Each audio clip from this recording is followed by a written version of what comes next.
유익을 얻게 하시고 또한 이 독서를 통하여서 우리가 가야 하는 길에 풍성한 은혜를 주셔서 힘차게 새롭게 갈 수 있도록 은혜를 베풀어 주시옵소서. 모든 걸 주님께 감사하고 귀하고 복되신 예수님의 이름으로 기도 올려옵나이다. 아멘. 네, 이제 이 시간에는 우리가 특별 시간을 좀 가지는 거잖아요. 네, 사순절 특별 독서 수련을 해서 시간을 좀 이제 보내려고 그러는데요. 이제 독서니까 책이 있어야 되잖아요. 그래서 독서 책은 이제 첫 번째 시간에 하고 이 사막에서 온 편지 책을 이제 하려고 합니다. 그래서 이 책은 성바오로 딸 그 이제 출판사에서 나왔고 또 지은이는 까렐로 까레토 이분이 지었습니다. 그리고 신상조라는 분이 옮겼어요. 그래서 이 사막에서 책은 온 편지 이 책은 옛날에 나온 책인데요. 요번에 이게 이제 또 새로 개편이 되고 또 페이지도 이렇게 새롭게 이쁘게 잘해서 우리가 읽기 좋게 이렇게 다 나온 책입니다. 그래서 이 책이 유튜브도 보시고 이렇게 하시는 분들은 이 책을 사셔서 함께 읽으시면서 그렇게 책 수련, 독서 수련을 겸해서 이렇게 하시면 참 좋습니다. 자, 거기 보시면 이제 첫 번째 페이지 8페이지 머리말을 좀 보실까요? 보통 책들은 머리말을 읽는 분도 있고 안 읽는 분도 있는데 여기에 머리말은 너무 은혜되는 말이 많이 나와요. 그래서 머리말을 보시면 첫 마디에 그렇게 말씀하십니다. 하나님의 부르심은 신비롭다. 신비라는 거죠. 이 사람은요, 뭐 사람한테 부르심을 받고 또 뭐 어디 뭐 스카우트 되어서 부르심을 다양한 뭐 영화 배우들은 길 가다가도 캐스팅 되어가지고 영화 배우들 뭐 그러는데 우리는 그런 이제 부르심이 아니라 거룩하신 하나님이 부르셨기 때문에 우리의 부르심은 신비롭다 이런 뜻이죠. 그것은 믿음의 어두운 밤에 들려온다. 자, 그거 보세요. 믿음의 어두운 밤에 들려온다라는 것은 무슨 뜻이냐면 이분이 예수님을 처음 믿을 때 부르심이 아니라는 거죠. 그러니까 우리가 신앙생활 이제 참 구원받고 성령 체험하고 열심히 교회 봉사하고 열심히 살아가면서 그렇게 이제 있을 때 주님이 부르셨다. 그러니까 그 인도의 캘커타 마더테레사 수녀님은 제2의 부르심이라고 해요. 그래서 처음에 수녀원에 부르실 때 1부르심, 그 다음에 그 수녀원에서 이제 인도 캘커타로 부르심이 제2의 부르심이다. 그런데 아마 이 부르심이 제2의 부르심이 아닐까 이래 볼 수가 있습니다. 거기 믿음의 어두운 밤에 들려온다 그랬잖아요. 믿음 생활하는데 뭔가 영적으로 갈급하고 사슴이 시냇물 찾듯 주님의 그 큰 은혜를 갈급하면서 막 찾고 있는데 주님이 그런 사람을 딱 부르시거든요. 저도 그래서 부름받아서 저도 두 번째 부름받았어요. 처음에 예수님 믿고 열심히 신앙생활 하는데 주님이 이 진리를 중심으로 불렀잖아요. 그래서 제 인생이 완전히 판도가 틀려졌잖아요. 완전히 손바닥에서 손등으로 바뀌어지는 그런 인생을 하는데 아마 이 까레토 이분도 이 사막에 부르실 때에 이 경험을 하신 거예요. 사막으로 부르심을 받을 때 또한 그 목소리는 아주 가냘픈 속삭임 같아서 그것을 들으려면 온전한 내적 침묵이 필요하다라는 거죠. 그러니까 뭔가 주님에 대한 그 깊은 은혜를 체험하고 그 주님을 만나고자 하는 갈급한 심령, 다른 말로 하면은 이제 우리가 성장론에 비하면요, 신광야에서 열심히 축복받고 열심히 살다가 이렇게 살면 안 되지 않은 어떤 그런 내면의 소리를 듣게 돼요. 그거를 들으면서 그럼 내가 이제 어떻게 살아야 되지? 더 도덕적으로 살고 싶고 또 하나님 말씀을 지키면서 철저히 그렇게 거룩하게 살고 싶은 그런 영혼에게 하나님께서는 내적인 침묵을 통해서 그렇게 부르신다 그런 뜻이죠. 그러나 인간에게 그보다 더 결정적이고 존재를 온통 뒤흔들어 놓는 것은 없다. 여러분 우리가 돈 많이 벌고 사업도 잘 되고 그거는 별로 결정적이지 않아요. 하나님 앞에 그냥 광야에서 가는 과정에서 그냥 주님이 주시는 축복이고 정말로 이 주님이 내적인 침묵을 통하여 주님의 제2의 신비로운 부르심은 이거는 그 인생을 다시 한번 제2의 인생으로 바꾸기 위한 결정타다. 아마 이 경험이 이분도 르비딩 무리바 생수 경험인 것 같아요. 그러니까 그 결정적이고 존재를 온통 뒤흔드는 것 같은 놓는 것은 없다. 바로 르비딩 무리바 생수 경험이라고 하는 제2의 엄청난 은혜의 경험을 하면서 두 번째 연단은 들어가거든요. 다른 말로 어린 나이에서 청년의 단계에 들어가기 위한 하나님의 제2의 부르심이다. 그보다 더 확실하고 강력한 건 없습니다. 그 부르심은 끊이지 않습니다. 그분은 언제나 우리를 부르고 계신다. 부르심을 듣는 순간 거기에 응답하도록 특별히 선택받는 순간이고 인생의 비망록에 기록할 만한 순간입니다. 결코 잊을 수 없는 순간이고 내 인생에는 그런 부르심이 세 차례 있었다. 첫 번째 이제 출애굽할 때 부르심, 두 번째 르비딤 무리바 생수 경험할 때 부르심, 세 번째는 가나안 땅 들어가 생명이 합일되는 부르심. 이게 이분이 정확하게 연단을 받은 분이에요. 정확하게 영적 성장이 딱 되어진 분이에요. 아, 시원하지 않습니까? 네, 뭐 안개에 뭐가 가려있는 그릇이 없어요. 정확하게 하나님은 이런 부르심을 통하여 그 영혼을 불러서 어떻게 해요? 영적인 성장을 시켜나가시거든요. 보시면 첫 번째 18살에 하나님의 첫 부르심을 느꼈다. 그때 나는 그리스도인이 되기로 결심했다. 당시 한 시골 초등학교 교사였던 나는 사순절을 맞아 그 지역민을 위하여서 마련된 피정에 참석하게 됐어요. 그날 들은 강의는 시대에 뒤따른 내용이었고 몹시 지루했다. 무관심과 죄로 얼룩져 있던 내 존재를 조금도 일깨워주지 못했다. 무슨 말이냐면 지금 이분이 비전에 참석해서 거기서 들려온 강의가 안 들어오는 거죠. 왜 그랬냐면 그 강의는 제가 볼 때 분명히 영적인 강의였어요. 근데 이분이 아직까지 육적으로 이제 출애굽이 되었고 어린아이 단계적인 입장이니까 그런 깊은 영적인 강의가 귀에 안 들어오니까 시대에 뒤떨어진 강의를 한다. 예. 만약에 우리 세수만교회 이제 누가 오셔가지고 이 핵심진리라든가 성인전에 대해서 공부하고 뭐 들으면 야 요즘 그렇게 사는 사람이 어디 있어요. 정말로 시대에 뒤떨어진 얘기를 한다. 저 강의 그렇게 하는 거죠. 그러니까 그분의 영적인 그 지금 상황과 여기서 얘기하는 강의가 안 맞다는 거예요. 그분은 아직까지 너무 어린아이적인 입장이 있고 또 강의는 청년의 단계 이후에 들어간 성도들에게 필요한 강의가 되니까 맞을까요? 틀릴까요? 안 들어온다 이런 뜻이죠. 그래서 처음 부르심을 받아서 처음 이제 그 피정을 갔는데 강의가 아직 안 들어온 거죠. 자기 존재를 뒤바꿔 놓지 못했다. 그 강의가. 두 번째다. 그러나 내가 고해소에서 어느 노 사제 앞에 무릎을 꿇었을 때 내 영은 고요한 곳에서 하나님이 다녀가심을 느꼈다. 그날부터 나는 그리스도인이 되었고 느꼈으며 내 삶도 바뀌었음을 알았다. 어느 날부터 그리스도인이 되었다. 이것은 아마 출애굽의 체험인 것 같아요. 이분이. 자, 두 번째 보시면 두 번째 부르심 있잖아요. 두 번째 부르심은 23살 때였는데 나는 결혼할 생각이 있었으며 내게 다른 길이 있으리라고는 생각지도 못했어요. 당시 우연히 한 은사를 알게 되었으며 나는 나에게 교회에 대해 이야기를 하면서 이 세상에서 교회에 봉사하기 위해 모든 것을 바치는 것은 아름다운 일이라고 이렇게 했어요.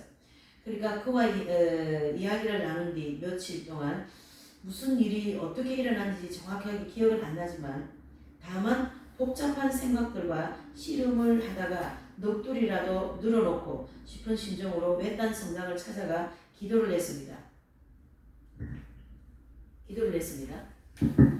다음 장. 나는 18살에 그 시골의 고해소에서 들었던 목소리를 다시 들었다.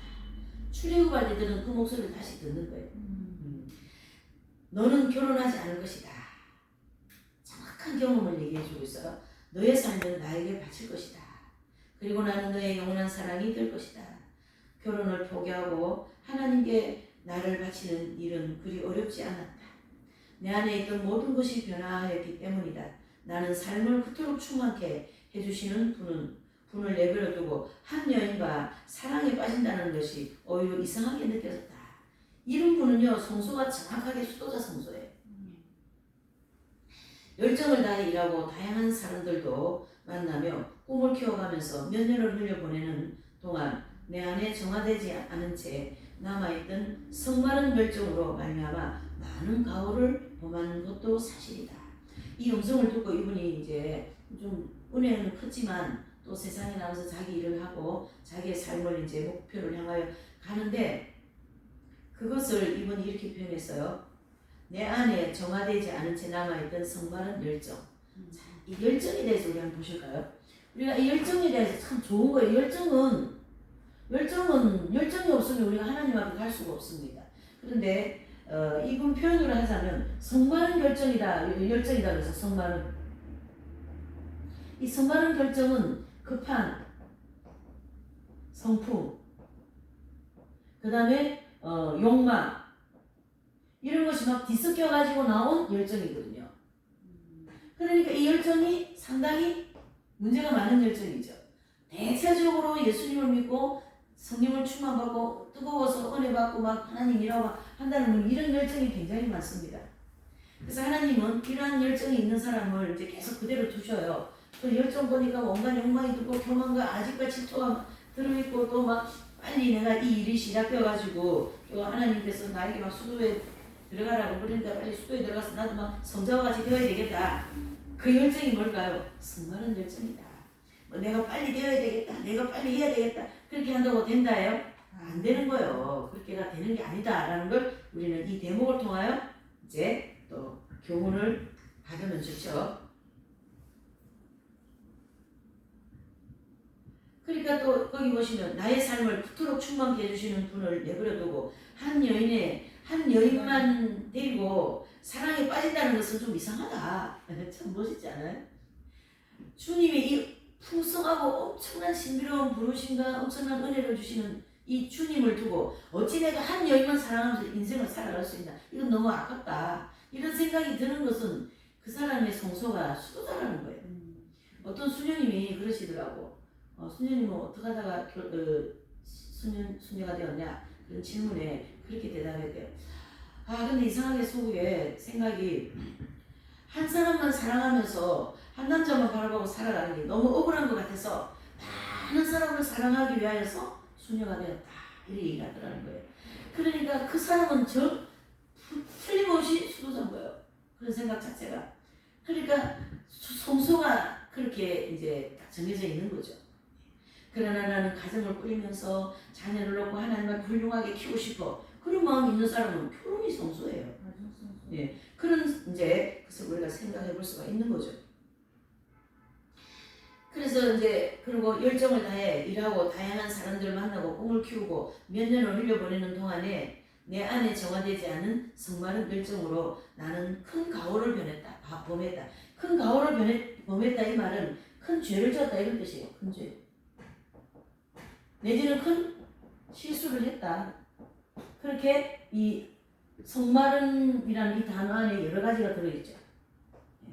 이 성마른 열정이라는 이 말을 이대로만 받아들이면 큰 의미가 없어요.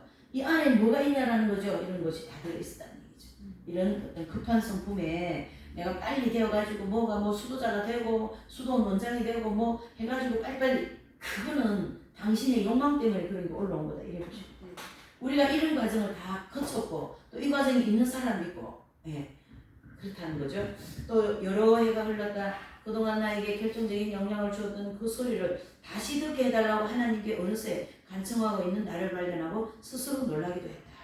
과거에 주님이 부르실 때 두 번째 부를 때 그랬잖아. 너는 결혼하지 않고 나를 섬길 거다. 그 소리가 이제 기억나가지고 세상에서 또 막 열심히 살다가 뭔가 모르게 또 그게 기억이 나서 그걸 다시 한번 생각을 뒤집어 가는 거죠. 그 옛날에 주님이 너는 나를 위해서 살 거다. 결혼하지 않을 거다. 그 소리를 다시 기억하면서 자신도 소스라치게 놀랐다. 44살이 되었을 때 그 소리를 다시 들었다. 그러니까 이분이 이제 두 번째 부르심은 20몇 살이었어요. 처음에 16살 부르심 첫 번째 구원받았고 두 번째 부르심은 24살에 그 부르심을 받았는데 그 소리를 들었는데 44살 되어서 그 소리가 다시 기억이 난 거예요. 그러니까 17년 약 한 20년 만에 났죠. 그 소리를 다시 들었다. 그것은 그때까지 내 생애에서 가장 엄숙한 부르심이었다. 곧 관상생활에 대한 부르심이었다. 관상이라는 것은 주님만 바라보고 살아라는 것이 바로 수도생활이잖아요. 그렇죠? 믿음의 가장 깊은 자리이자 완전히 어두운 곳, 인간의 힘으로 아무것도 할 수 없는 그곳에서 들려오는 소리다. 믿음의 어둠이라는 것은 결국 두 번째 연단이라고 하는 감성의 감을 통과시킬 때 하나님이 그런 이제 경험을 많이 시키시죠. 주로 이제 가톨릭 수녀원이나 수도자들 이런 분들은 이 경험을 하면서 수도에 들어가거든요. 그래서 두 번째 연단은 들어가기 전에 이 경험을 하고 또 두 번째를 통과하면서 요한 이 시대에 또 수도에 들어가는 분들이 조금 영적 성장이 조금 다를 수가 있어요. 이번에도 나는 아무것도 이해하지 못한 채 예하고 대답했다. 모든 것을 버리고 나와 함께 사막으로 가자. 나는 너의 활동이 더 이상 필요하지 않다. 너의 기도를 원한다. 나는 너의 사랑을 원한다. 예수님이 이분에게 원하는 걸 정확하게 얘기해주고 계셔요. 너는 많은 일을 하는 걸 내가 원치 않는다. 그렇죠? 그러면서 이분 어디로 데려가려고 그래요? 사막으로 가자. 사막이라는 것은 이분한테는 정말 머리바닥 사막이지만 우리한테는 내가 서 있는 영적인 이 자리가 영적인 사막이다. 이래 보셔야 됩니다. 다 지난번에 이 책을 읽을 때는 다 사막하라고 그렇게 했다며요. 근데 이분에게는 모래바닥 사막이지만 우리에게는 지금 제가 서 있는 이 자리 여기가 모래바닥 사막, 즉 영적인 사막이다. 이래 영적으로 받아들여야 됩니다. 그리고 여기서 우리가 참 슬픈 게 하나 있어요. 예수님이 그러죠. 나는 너의 활동을 필요하지 않는다. 전도 다니고 선교 다니고 열심히 일한다고 난리가 나면 말이지만 수도자들이 평신 다른 분들한테 얘기할 필요도 없어요. 그러는데 주님은 지금 그러는 거죠. 너 그렇게 그렇게 선교 다니고 열심히 나는 그게 원치 않아. 나는 너를 통해서 그 일을 안 할 거야. 그 얘기나 마찬가지겠지. 사람들이 일하는 거 되게 좋아하거든요. 일하면서 자기 욕망이 만족되는 게 굉장히 많습니다. 그래서 영적으로 깊이 들어가려고 그러면 절대 주변이 분산스러우면 안 돼요. 일을 많이 하면 안 된다는 거죠. 그래서 이 수도자들이 일을 많이 하다 보니까 영적으로 피폐해집니다. 그래서 어느 수녀원에는 보니까 그 아동복지센터를 해가지고 애들 가르쳐야 되지 막 그러는데 너무 많이 일을 해가지고 수녀님들이 지쳐버렸어요. 그러니까 이구동성 이거 우리가 해야 돼. 거기도 이거 우리가 해야 돼.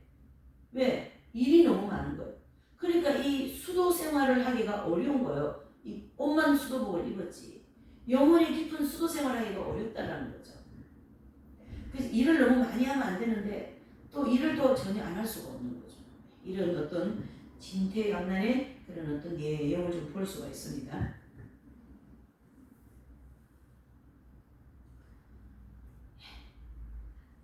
그 밑에 달 아프리카로 떠나는 나를 보며 어떤 이들은 내가 절망적 위기를 맞아 도피하고 있는 것이라고 여겼지만 그것은 잘못 생각한 것이다. 나는 낙담과 체험을 모르는 낙천적이고 희망이 넘치는 성격의 소유자이기 때문이다.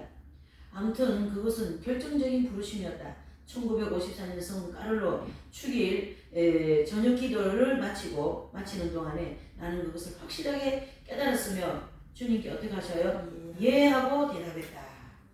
나와 함께 사막으로 가자. 너의 활동보다 더 중요한 것이 있다. 그건 기도다. 내가 하는 말보다 더 강력한 것이 있다. 그것 뭐예요? 사랑이다. 그러니까 이 주님께서 이분에게 원하시는 게 뭡니까? 기도와 사랑을 원하고 계신다는 얘기죠. 그러니까 우리가 이 광야길을 가면서 주님이 원하시는 게 뭔가라는 걸 정확하게 알아야 돼요. 그러니까 이분에게 지금 원하는 게 뭡니까? 기도와 사랑을 원한다. 이 두 개면은 예수님 앞에 흡족하게 해드릴 수 있는 거예요. 다니면서 전도하고 제가 얘기하는 걸 오해를 하면 안 됩니다. 전도하지 말라는 게 아니라 지금 이분에게 주님이 원하시는 걸 지금 얘기한 거예요. 이 책 저자에게 까렐로 까르토에게. 근데 우리는 이걸 어떻게 받아들여야 되는가? 주님이 지금 나에게 뭘 원하시는가? 그러니까 마르다와 마리아가 있다면 마르다도 필요하고 마리아도 필요하다. 근데 사람들이 보면 마리아만 좋게 많이 얘기해요. 그렇게 하면 안 되는 거예요. 마리아도 필요하고 마르다도 좀 말씀과 활동을 병행시켜줘야 된다. 이런 거죠. 활동 안 하고 말씀만 듣고 앉아가지고 너무 좋아요. 그건 안 되는 거예요. 말씀 들었으면 나가서 전도할 수 있으면 전도하고 외칠 수 있으면 외치고 네 그렇게 활동과 말씀을 같이 병행해야지 영혼이 그 기형화가 안 돼요. 기형화됩니다. 머리만 굳어내가지고 활동을 안 해가지고 몸은 쭈꾸만 거예요. 기형적인 신앙이 된다 이런 뜻이죠. 그러니까 이 대목이 너무 마음에 들어요. 나와 함께 어디로 가자? 사막으로 가자. 나와 함께 영적으로 내가 너와 함께 대면을 하겠다. 그거 뭐 해야 되겠다, 뭐 해야 되겠다. 옛날에 우리가 수도원 이제 제가 경기도에 있을 때 수도원 짓는다고 할 때 22년도죠. 22년도가 아니고 2002년도.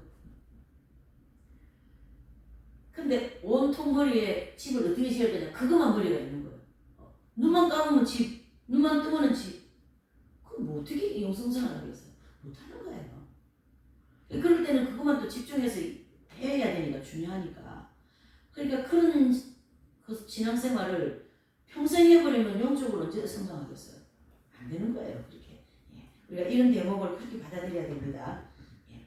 사막으로 가자. 이번 사순절은 사막의 사순절이 되었으면 좋겠어요. 영적인 사막에. 나는 사막으로 떠났다. 그 음성을 듣고 이분이 실제로 이제 떠났습니다. 예수님의 작은 형제의 규칙을 읽어보자. 보지 않은 채 샤를트 푸코가 누구인지 알지 못한 채 수도원에 들어가서 그의 제자가 되었다.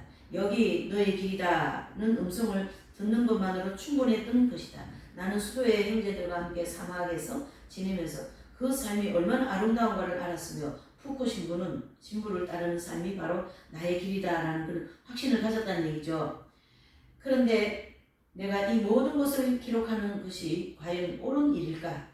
내가 수련기를 보내기 위해 엘 아비오드 시 세이크에 도착했을 때 나는 나의 수련장은 20년간 사막에서 지내온 사람답게 수없이 침착한 의조로 말했다. 까를로 이제 끊어야 할 때가 되었다.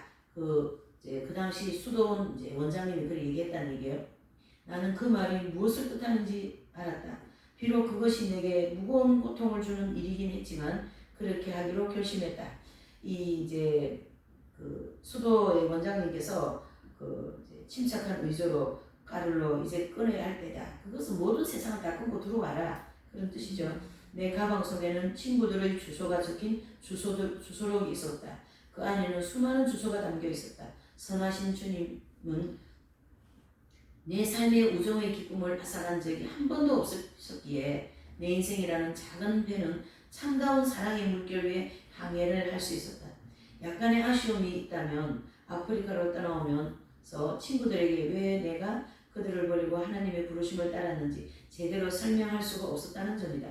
비록 다른 곳에 있더라도 사도직을 하는 가운데 그들과 함께 투쟁을 계속할 것이다. 나는 나의 뜻을 전할 수가 없었다라는 거죠. 친구들한테 수도에 들어가면서 그 일일이 다 말할 수가 없었다 이런 뜻이에요. 자기 심정을 지금 여기다 기록했으니까. 그러나 나에게 필요했던 그 단절을 나는 하나님께 대한 깊은 신뢰와 용기로써 받아들였다. 이 대목에서 우리가 좀 교훈받을 게 뭐냐면요. 그 단절, 그렇죠?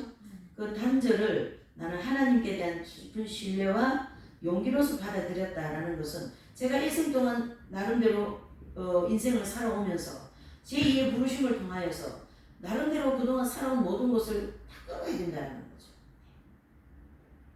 그 끊을 수 있는 힘은 어디서 나오냐면 예수님을 절대적으로 신뢰하는 데서 나왔다. 그런 뜻이죠.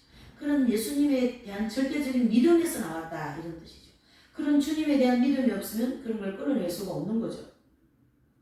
그래서 하나님께 대한 깊은 신뢰는 믿음이죠. 믿음은 모든 것을 할 수 있다. 이렇게 볼 수가 있습니다. 무엇은요? 모든 것을. 이게 우리에게 얘기하는 거예요. 지금 저에게 얘기하는 거예요. 너가 나를 믿기만 하면 무엇이라도 다 할 수 있다. 이런 뜻이죠.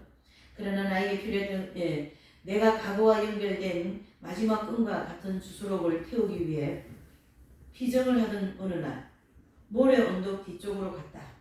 사하라의 바람이 불어와 주소록을 태운 채를 말려버리자 미처 타지 못하고 남은 검게 걸린 노토의 잔해가 눈에 들어왔다. 예.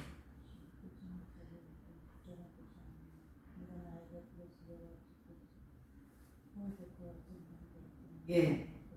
나는 사막의 고독 속에 어느 때보다 그 옛 친구를 사랑하였으며 또 그들을 위해 간절히 기도했어요. 주소를 있는 친구들 기도하면서 그들을 다시 만났고 멀리서 그들이 겪는 아픔을 느낄 수 있다. 이건 뭐냐면 이 까렐로또 이분이 그 주소록을 이제 남은 자네 그 주소 있는 친구를 위해서 기도를 하니까 그 영혼에 대해서 다 느껴졌다는 거죠. 이쪽에 앉아 있어도. 그래서 그들의 힘들고 어려운 삶이 느껴졌다 그런 뜻입니다.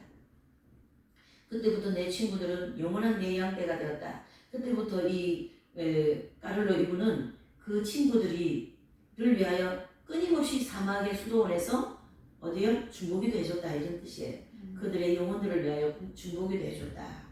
그러면서 까렐로 이분에게 자기 그 전화번호 모든 친구들이 자기의 양떼가 되었다 그런 뜻입니다. 뭐 직접 이 교회를 차려놓고 목회나 그런 양떼가 아니라 자기가 마음에 품고 중보기도 해주고 그 영혼이 하나님 나라 잘 가기를 바라는 마음에서 기도해주는 그 모든 것은 까렐로 이분의 양떼고 저 역시도 마찬가지고 자매님 누구 모든 분이 다 자기 마음에 품고 기도하는 그분들은 다 양떼입니다. 그게 가족이 될 수가 있고 이웃이 될 수가 있고 이렇게 볼 수가 있는 거죠. 나는 엘 아비오드에 위치한 아랍식으로 지어진 성당에 들어갔다. 타만 라세드의 사를드 푸코 신부가 직접 지은 운동소에 들어갔을 때 내 곁에 함께 하는 그들을 생생하게 느꼈다. 기도는 여기 내 곁에 함께 생생하게 느꼈다. 이것은 실제 사람이 있은 게 아니라 영혼이 같이 있었다라는 거예요. 영적으로 받아들여야 됩니다. 기도는 나에게 가장 중요하고도 고된 일가 되었다. 우리의 기도 속으로 다른 이들을 데려간다라는 소명에 관한 표현도 이해하게 되었다. 그 말이죠. 지금 이 말이 앞에 말을 이어서 보면 자신이 이름 부르면서 기도한 그 모든 것은 까일로 이번에 양떼이고 또 그 기도 자리에 갔는데 그들을 다 데리고 갔다 그런 뜻입니다. 그러니까 우리의 기도 속으로 다른 이들을 데려간다라는 그 소명에 관한 표현도 이해가 되었다. 그러니까 기도해 주는 분이 다 자기 이제 양떼다. 기도는 시간을 허비하는 것이 아님을 사랑하는 이를 돕기 위해 그보다 더 훌륭한 활동은 없음을 확신하게 되었다. 나는 나의 소명에 충실했다. 이 소명이 뭡니까? 이분에게는 기도이죠. 그분들을 위하여 중보기도를 평생 동안 해주는 거예요. 엄청난 큰 사역을 합니다. 이게 지금. 그러니까 하나님께서 보시는 큰 사역과 인간이 생각하는 큰 사역이 얼마나 차이가 많이 납니까? 하나님은 몇천 명, 몇만 명 놓고 설교하고 뭐 그렇게 그것을 큰 사역으로 보는 게 아니라 이렇게 가슴으로 품고 그들을 향하여 기도해주고 그들이 영적으로 바로 되기 위해서 안간 마음과 사랑을 실어서 기도해 주면서 그렇게 목회하는 것 큰 목회로 보고 계신 거예요. 큰 사목으로 보셔야 됩니다. 조솔은 이미 태워버렸으나 기도를 통해 친구들과 소통할 수 있기에 별 문제가 되었어요? 안 되었어요? 안 되었다. 참 재밌게 얘기했죠. 네.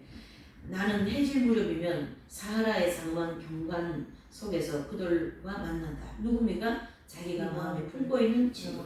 이곳은 등불이 필요 없을 만큼 하늘의 별빛이 환하게 비치고 우리는 모래 위에 둘러앉아 지난 여러 해 동안 겪은 일들을 밤새껏 이야기한다. 우리가 아직 이야기를 끝내지도 않았는데 벌써 뭐가 떴어요? 새벽별이 나와 우리를 내려다본다. 나는 내가 하고 싶었던 이야기들을 이 책에 담고 싶었다. 거기에는 당연히 내 모습도 담겨 있을 것이다.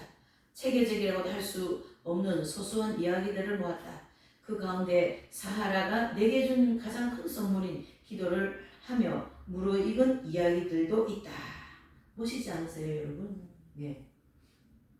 나의 인생의 가장 큰 선물이 뭘까요? 각자에게 받은 게 다 있어요.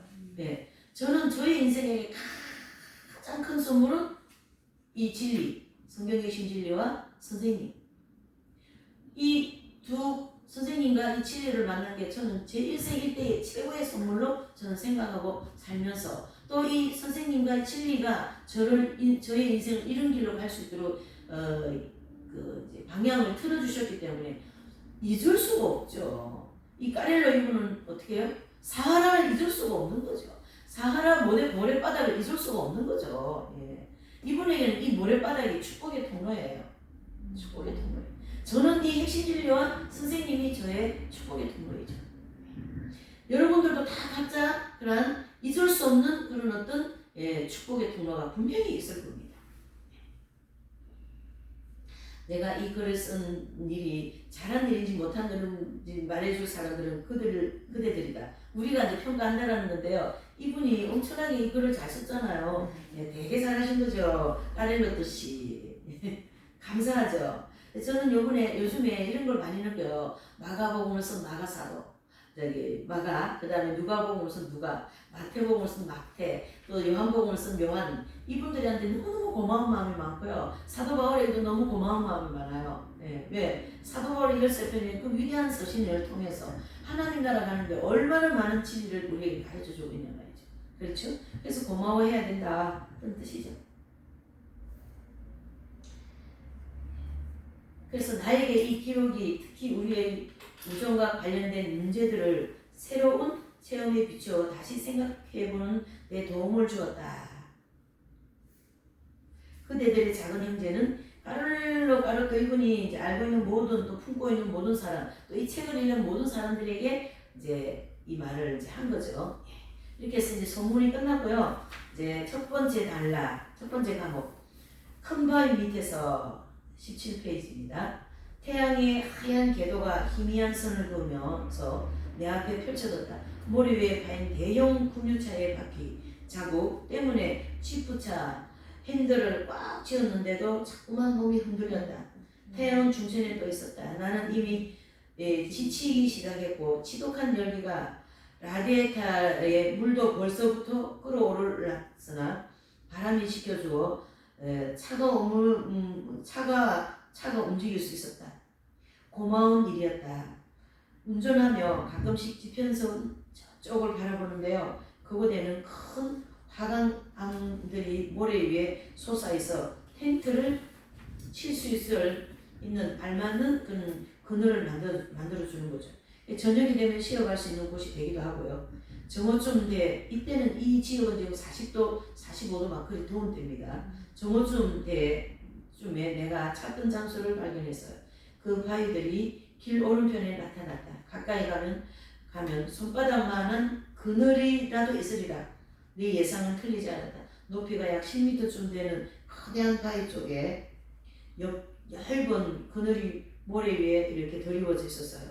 그래서 엔진을 식히기 위해 지프차를 바람 부는 쪽으로 세워두고 캠프 장비를 내려서 돗자리, 거기 이제 뭐냐면 돗자리, 식량, 자루, 담요 2장, 불 피우기 위한 산발등이 있어요. 그걸 이제 끄집어낸 거죠. 그러나 그늘이 있는 바위 쪽으로 이제 다가가니 나보다 먼저 자리를 잡고 있는 녀석들이 있었다. 무엇이에요?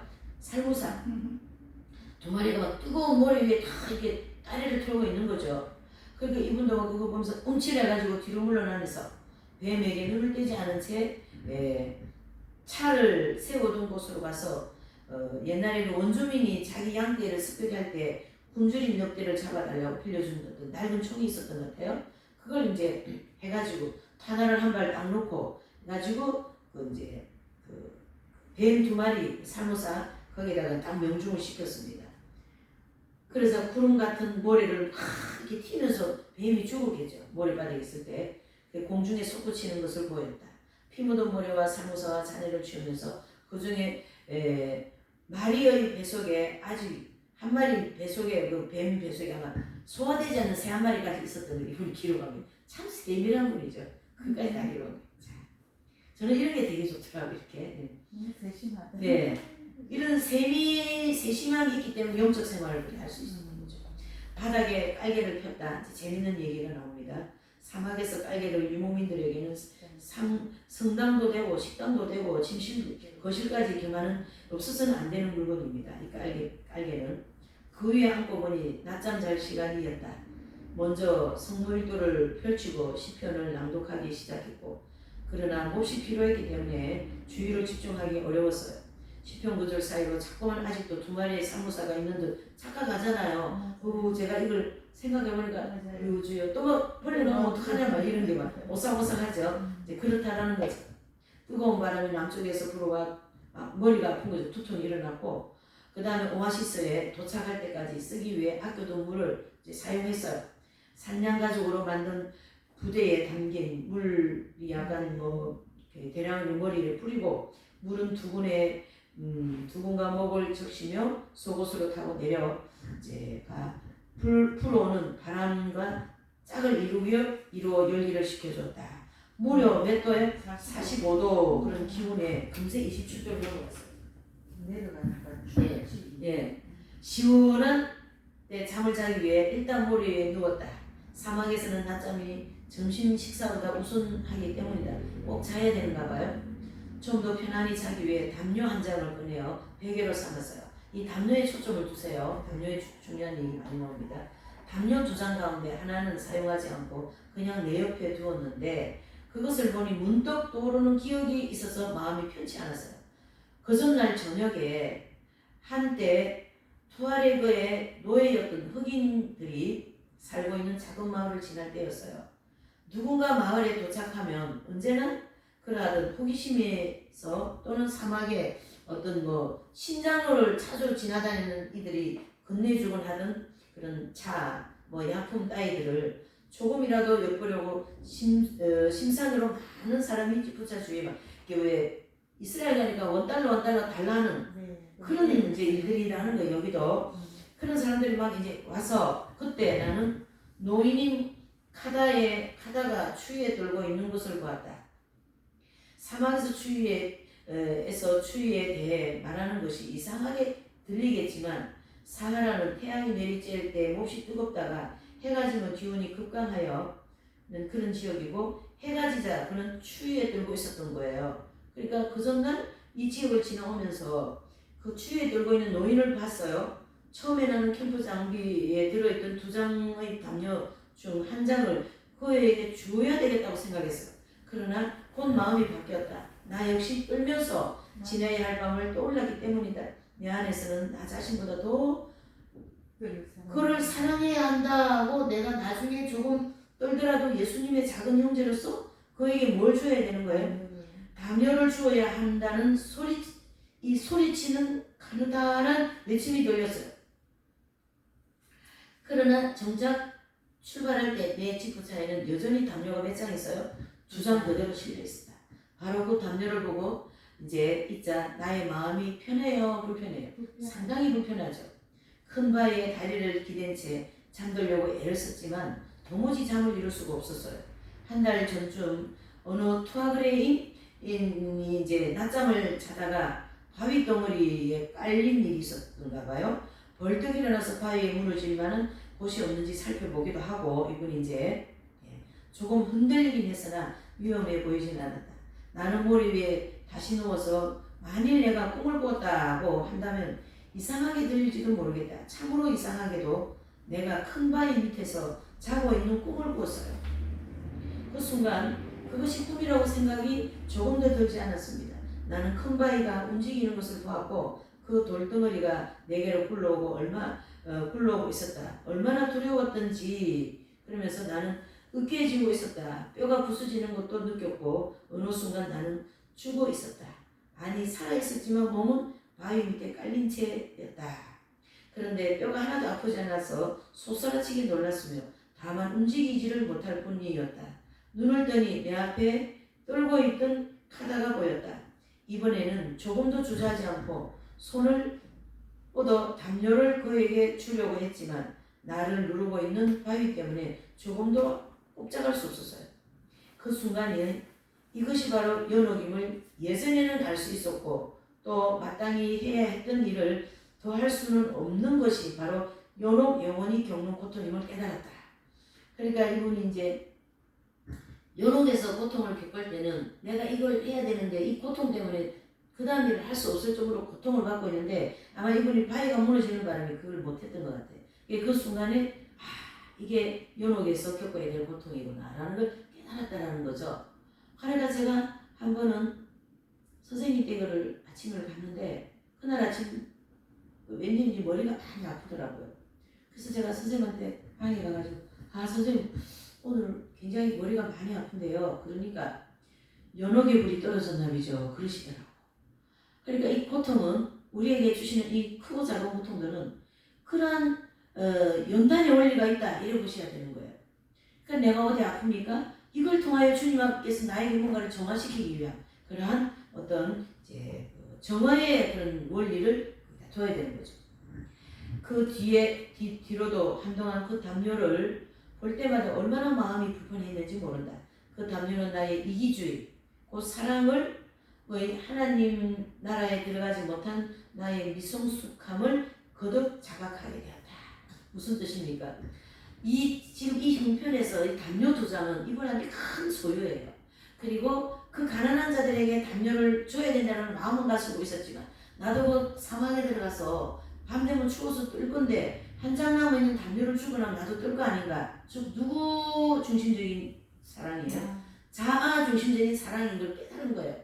이걸 하나하나 지금 이분은 주님 앞에 다rum을 받고 있는 거죠.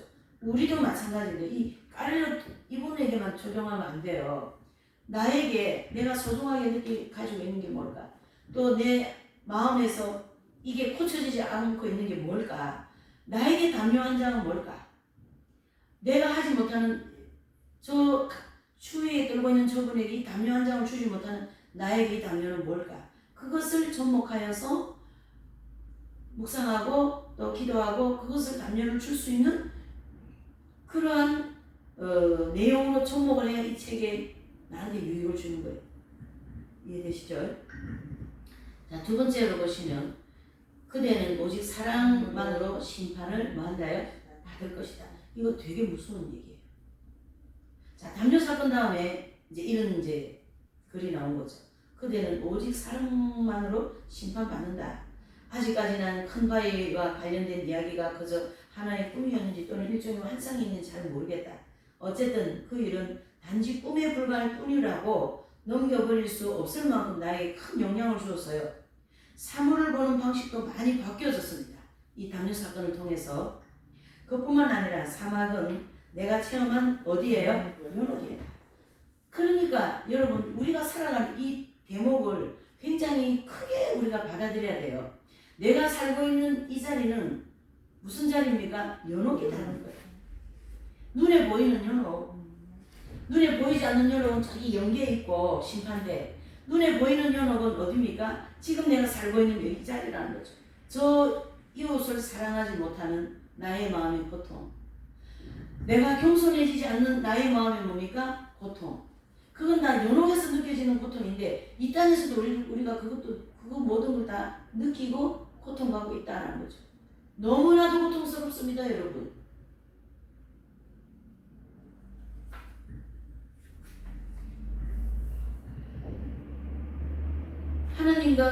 하나님에 관해 그리고 내가 죽은 후에 가기를 바라는 곳에 관해 저절로 묵상하게 되었다. 무슨 말이죠? 지금 내가 이 땅에 몸을 담고 살지만은 주님 앞에 가서 내가 어떻게 너 살다가 왔냐? 그럼 나 뭐라고 얘기할까? 그것을 우리가 뭐라 그래요? 그리스도의 심판대 신앙이다, 여러분. 심판대의 신앙.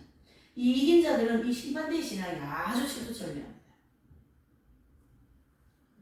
내가 이 지상에서 사는 동안 온전하게 사랑하지 못했음을 끊임없이 속죄했던 곳이기 때문이다. 어디입니까? 이 땅이에요. 여러분 다 사랑 많이 하고 사시나 봐요. 저는 모두를 다 사랑하고 살지 못하기 때문에 이 짐을 지고 있는 지금 제 자리는 연옥이라는 거죠. 심판대라는 뜻입니다. 심판대.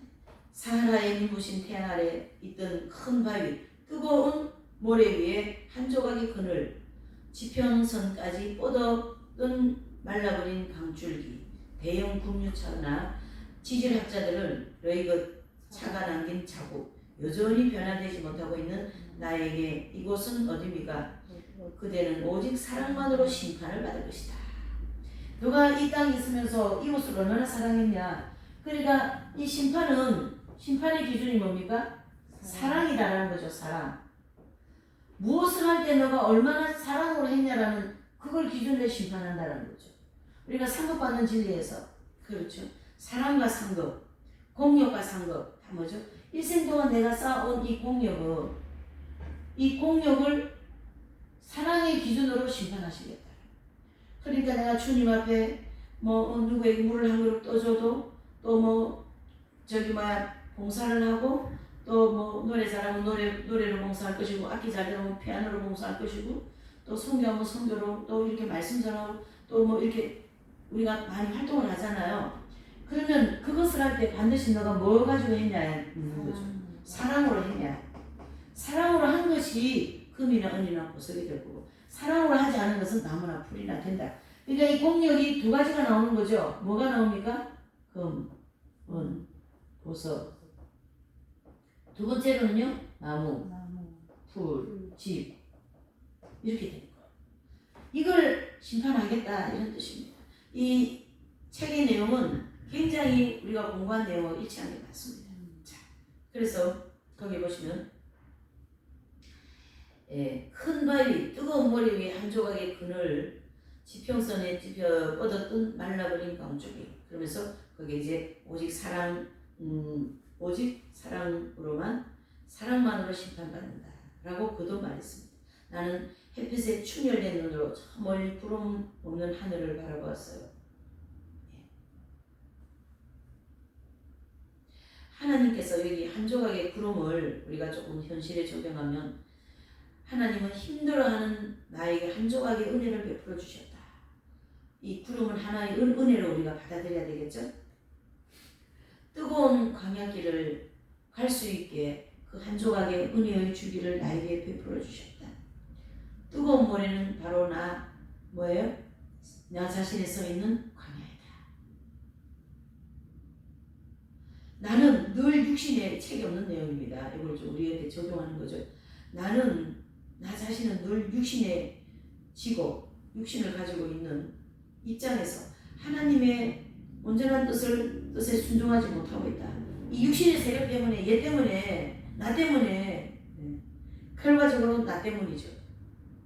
그렇게 살고 있는 한쪽 마음 제 한쪽 마음에서는 뭐라 그래요?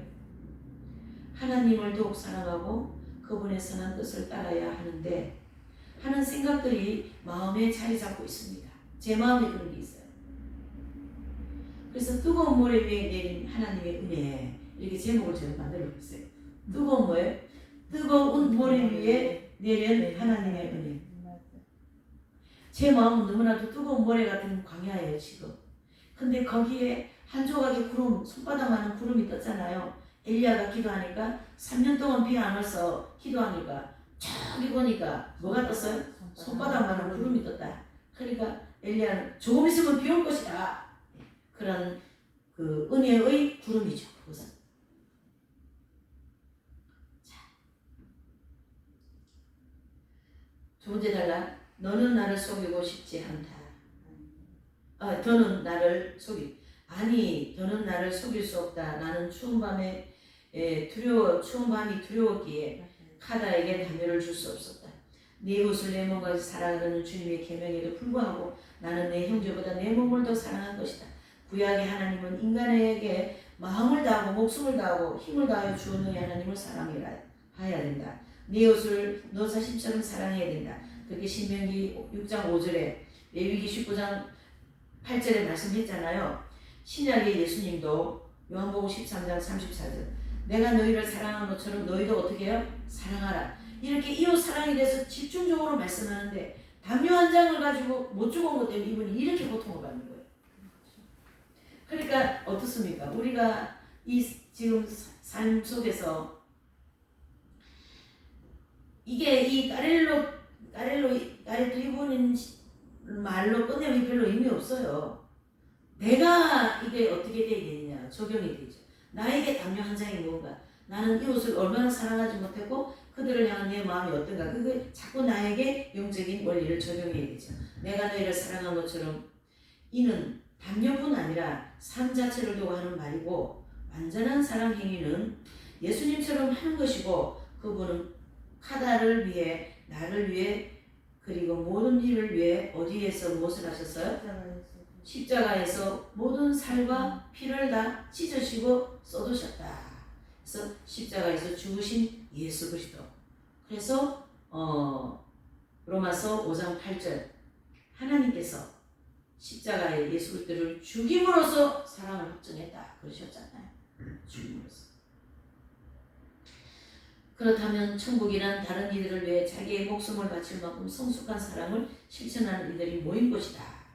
이게 사랑은 사랑이니 사랑이 상당히 성숙한 거죠. 이런 사랑은 성숙되어진 사랑이지. 성숙되어진 사랑. 이 사랑이 종류가 많아요. 1대1 사랑도 있어요. 내가 선물했으니까 너도 나한테 선물해. 내가 줬으니까 너도 나한테 해. 내가 이렇게 했으니까 너도 나한테 해. 자녀를 엄청나게 잘 키웠어요. 어머니의 마음은 야 내가 너희를 잘 키웠으니 나한테 대가를 치러라. 그런 마음 자체가 1대1 사랑이죠. 그렇죠? 근데 계명에 보면 부모를 내 몸과 같이 잘 섬기라 그랬잖아요. 근데 그거는 계명으로 그렇게 이제 하면 되는데 보통 부모님들이 보면 자녀들한테 당연히 나한테 잘해야지 이런 마음은 품으면 안 된다는 얘기죠. 당연히 자식은 당연히 부모를 섬겨야 되는 게 맞아요. 근데 이 1대1 관계는 내가 했기 때문에 너도 해. 이거는 안 된다 이런 뜻이죠. 하나님 중심적인 사랑이 아니다. 그렇게 좀 정리를 해볼 수가 있어요. 그래서 이 천국에 들어간 모든 사람들은 자기 목숨을 바칠 만큼 성숙한 사랑이 되어진 사람은 들어간다 이 뜻이에요. 완전하고 보편적인 철저한 사랑, 적개심이나 반감을 가지지 않고 한계를 두지 않는 사랑. 타오르는 뭐죠? 불꽃에서 타오르는 정화되어진 사랑. 그러니까 뭐예요? 바가페적인 사랑. 뭐예요? 바가페적인. 그래서 불 속에서 연단을 받아 그 사랑이 순수해졌습니다. 나의 마음에 불순한 모든 것이 다 연단받으면서 제거되었어요. 뜨거운 광야길을 걸으면서 뜨거운 모래의 이 바닥을 걸으면서 이런 사랑으로 성화되어서 나가는 거죠. 사랑이 정화됐어요. 네. 아직 저는 이웃을 내 몸과 같이 사랑하지 못하고 있습니다. 저 같은 사람. 그렇게 봐야죠. 그러니까 아직 저도 완전히 정화되어진 사랑을 가지고 있지 못하다. 지금 이 모래 바닥을 지금 지나가고 있는 광야길이 있기 때문에 그 큰 바위를 본 후 나의 연옥 체험은 아마도 지질시대처럼 아주 오랜 세월 동안 계속될 것이라고 생각했다.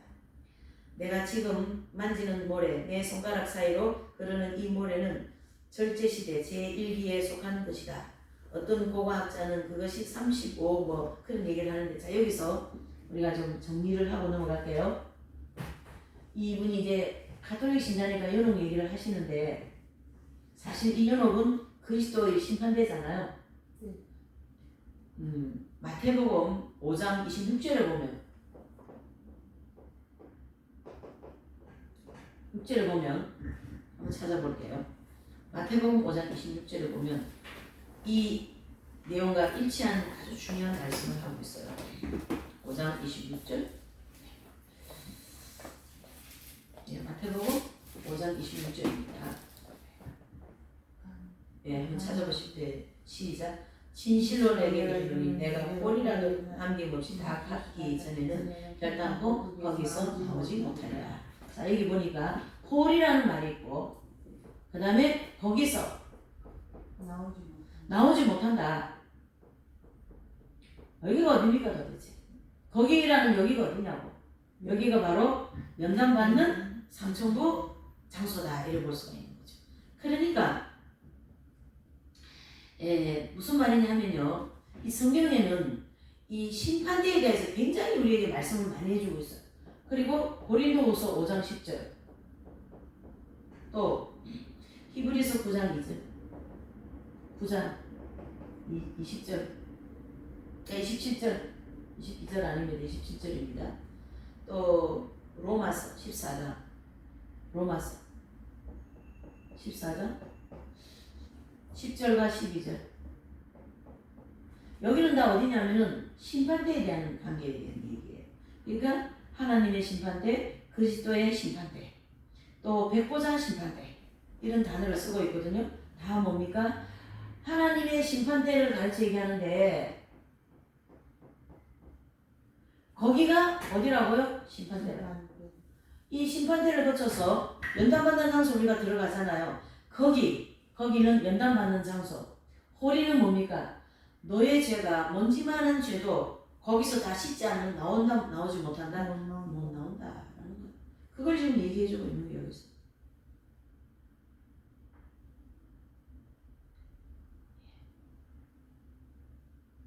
그러니까 하나님께서 우리에게 이런 가르침은 이 가렐로 가르토 이분은 희심진리 공부 안 해도 이 영성 생활을 통해 깨달아가고 경험을 한 거죠. 그렇지? 우리는 이제 이런 진리가 있으니까 이게 싹 같이 정리가 되는 거고.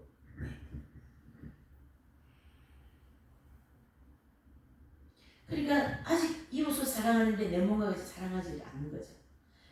하나님을 사랑하는데 몸과 마음과 뜻을 다해 사랑하지 않는 거죠. 그 담요 한 장을 주지 못한 것은 절실히 이분이 깨달은 거예요. 그걸. 그 가난한 자에게 추워서 떨고 있는 그에게 담요 한 장 남은 거, 두 장 중에 한 장 주고 와야 되는데 그걸 못 줬다라는 얘기죠. 우리는 어떻습니까? 나는 무엇을 못 주고 있을까? 예. 그 세타를 이제 제가 들고 올라가서 줬어요.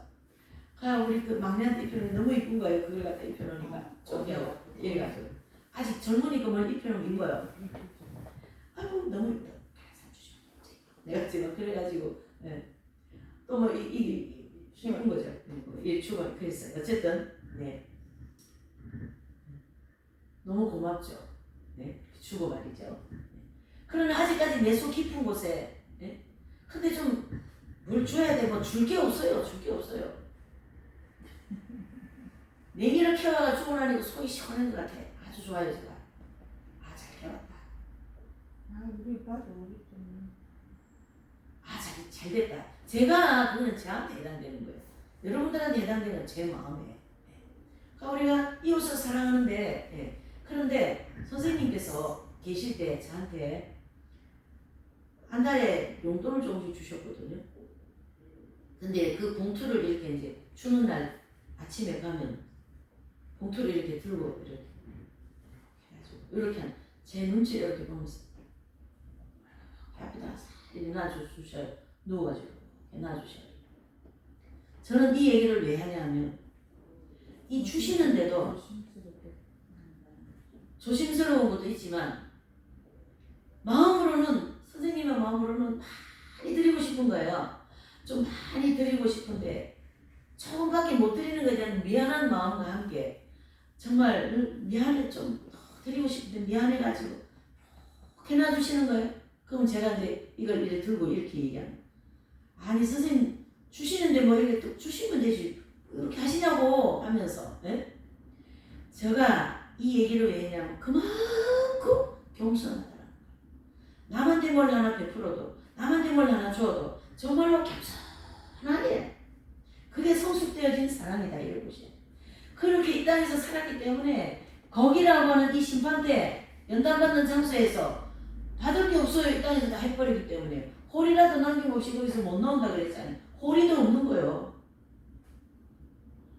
그렇게 우리에게 내면의 사랑이 익어져라. 내면에 성숙하게 되어라. 너가 가지고 있는 그 사랑이 이렇게 예수님처럼 성숙하라. 그걸 가르쳐주고 있는 거예요 지금. 쭉 넘어가셔가지고 다음 장 26페이지.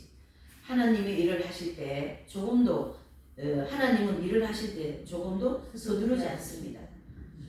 시간은 시간은 내 것이 아니고 주님의 그분 것이죠. 보잘것없는 피조물이자 인간이 나는 하나님의 이 신성에 참여하라는 부름을 받았다. 그러니까 이분이 참 겸손한 거예요 지금. 보잘것없는 나를 하나님의 이 거룩한 신성에 참여하라고 나를 부르셨다. 이런 어떤 아주 그 주님과의 관계를 아주 순수하게 지금 생각하고 있는 거죠. 나를 변화시키는 것은 그분께서 내 마음 안에 부어주신 뭐예요? 사랑이다. 사랑은 나를 서서히 하나님을 닮아가겠다. 로마서 5장 5절. 로마서는 5장 5절에 보면 뭐냐? 하나님의 사랑이 부원받음이라 그 말씀인 거거든요. 자 보셔요. 이게 그냥 가만히 앉아서 되는 게 아니라 하나님 사랑이 내 마음에 부원받는다는 것은 로마서 어디 갔어요? 로마서 어디 갔어요?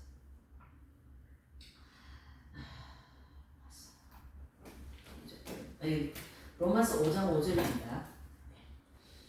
그러면 로마서 3장 5장 3, 4절 읽어보십시다. 시작. 로마서 5장 3절에서 5절까지입니다. 시작.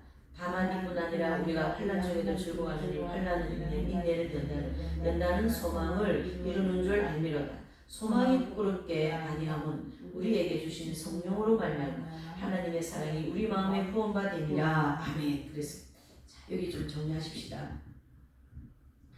나를 변화시키는 것은 그분께서 내 마음 안에 부어주신 뭐라고요? 사랑. 이 사랑이 그저 오는 것입니까? 지금 본문에 볼 때? 아니죠. 그 사랑이라는 부원바 되기 전에 환난을 겪으면서 인내를 하면서 또 그 인내하는 과정에 뭐예요? 이건 하나님이 주신 거다. 그리고 이 연단을 잘 받고 나면 하나님의 큰 은총이 내릴 거다라는 그런 소망 중에 연단이 다 끝나고 난 다음에 하나님 사랑 즉 이긴 자가 된다 이런 뜻이에요. 그래서 이 로마서 5장 5절은 그리스도의 사랑이 합일되는 경지를 가르치게 합니다. 죄란 이 변화에 저항하는 것이고 그 사랑을 거부하는 것이 죄다. 이기적으로 산다는 건 인간적인 것만을 고집하며 하나님의 사랑으로 변화되는 일에 정화한다는 뜻입니다. 사랑으로 말미암아 그분의 신성에 참여하지 못한다면 하늘이 아닌 땅에 속한 존재이다. 무슨 말이냐면 사랑에 합일이 되지 않는 사람은 아직까지 육에 속한 그리스도인, 영에 속한 그리스도인이 안 된다라는 거죠. 영의 지성소에 그리스도의 생명, 즉 사랑이 합일되어진 사람을 이 성숙한 사랑이고 또 육에 속한 그리스도는 아직까지 이기적인 사랑인데 담요한 장 내려놓는다 이런 뜻이에요. 여기 이제 본문의 중심으로 볼 때 세례 성사는 나를 초자연 상태로 들어 올렸다. 이분이 이제 가톨릭이라는 사상을 가지고 있기 때문에 세례 성사라 그러는데 이 경험은 아마 합일되어진 경험을 가르쳐 얘기할 거예요. 그러나 그 상태는 더 무르익어야 하며 우리에게 주어진 모든 삶도 무르익어야 합니다. 하나님 사랑, 바로 그 사랑이 우리를 변화시키는 겁니다. 그 사랑에 저항했던 것, 곧 내 형제에게 담요를 주라는 사랑의 모습에 응하지 못했던 것은 치명적인 결과를 가져왔어요. 하나님과 나 사이에 연옥의 골짜기가 생겼다. 무슨 뜻입니까? 내 이웃을 내 몸과 같이 사랑하라는 그 계명을 온전히 지키지 못했기 때문에 그 연단받는 심판대라는 골짜기가 생겼다. 연단받는 장소에 가야 된다. 이런 뜻입니다. 그렇죠. 이 정리가 되셨죠? 예. 담요 하나를 가지고 지금 주제를 계속 읽어오는데 나는 담요 한 장만 가지고 있겠어요? 얼마나 많은 걸 내가 끌어안고 있겠습니까? 소유로. 그렇기 때문에 반드시 연단받는 장소가 필요한 거예요. 예. 그러니까 이 가톨릭은 이걸 연옥이라고 그러는데 이 심판대를 거쳐서 연단받는 장소가 없으면 아마 구원받는 사람이 정말 조금밖에 안 될걸요? 왜 이 땅에서 그 삶을 다 살아줘야 되니까. 그리고 그 삶을 못 살고 가는 사람이 얼마나 많은 돌아가시는 분들. 그래서 여기서 다 거기서 여기 마태복음 5장 26절 여기 어디입니까? 거기가 바로 연단받는 장소 심판대라는 얘기죠.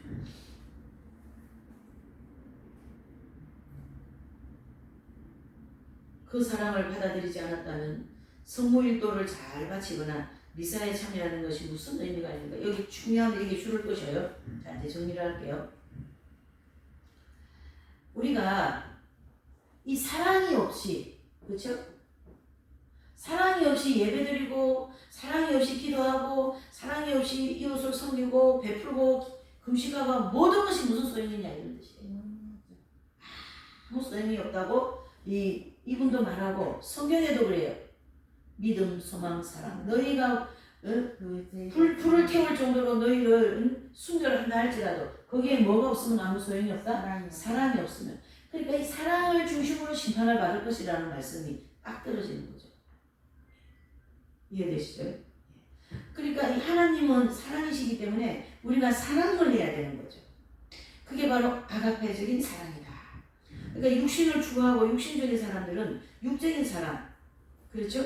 육적인 사랑은 상처를 많이 주고받습니다. 내가 너를 이만큼 사랑했기도 너도 나를 사랑해야 돼. 예, 그게 안 되면 이제 섭섭마귀가 들어오는 거죠. 이제 섭섭해가지고 막 온갖 시험을 일으키고 온갖 말을 하고 내가 그랬는데 하면서 이렇게 되는 거죠. 그래서 우리는 이 성숙되어진 사랑, 또 육적인 사랑을 정화시키려고 그러면 자아가 깨어져야 됩니다.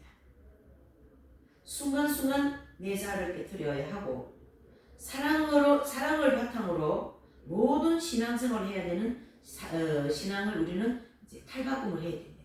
성숙한 신앙생활을 해야 된다 이런 뜻이죠. 이 무서운 사막까지 와서 그 사랑을 고고한다면 오기 전에 버렸던 그 모든 것이 무슨 의미가 있는가 참 많은 것을 깊이 깨달아진 거죠.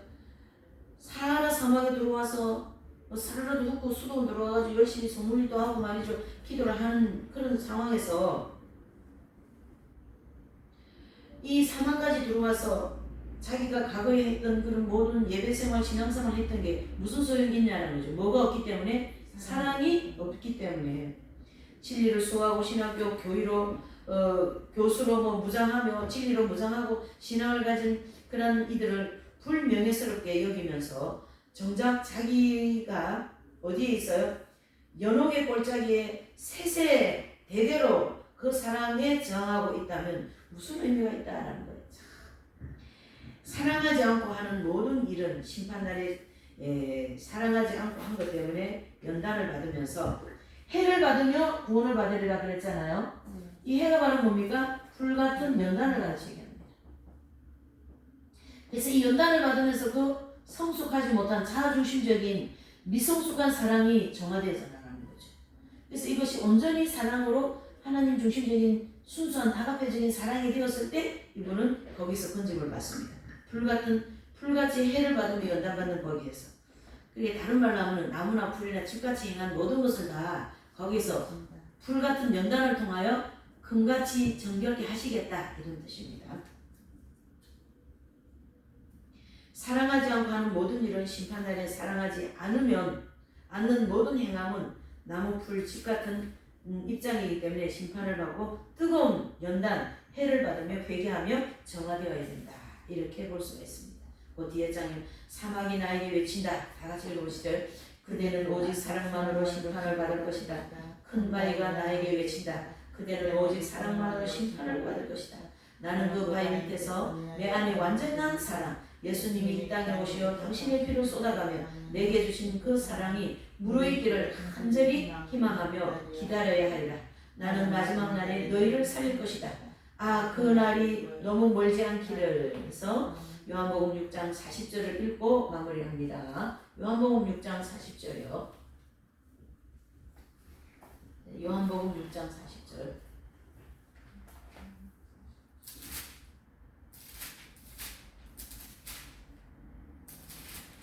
6장 40절이죠. 시작. 내 아버지의 뜻은 아들을 보고 믿는 자마다 영생을 얻는 이것이니 마지막 날에 내가 이를 다시 살리리라 하시리라. 아멘. 이 마지막 날은 우리의 사랑이 온전히 정화되어서 100% 아가페적인 사랑이 되었을 때 거기에 건짐을 받을 것이다. 이 뜻입니다. 자, 오늘 주제는 담요 한 장과 그 다음에 담요 한 장을 주지 못한 나의 이기적인 사랑이 하나님 중심적인 정화되어진 성숙되어진 사랑으로 가야 된다는 그런 교훈을 우리에게 주고 있습니다. 이번 사순시기 동안 주님께 기도할 때 빠지지 말 게 뭐냐면 하나님 저의 사랑이 순수한 사랑이 되게 해달라고, 겸손한 사랑을 실천할 수 있도록, 온유한 사랑을 실천할 수 있도록 은혜를 주시라고 그렇게 기도하신다면 정말 하나님께서 우리에게 그런 은혜를 베풀어 주시는 이런 사순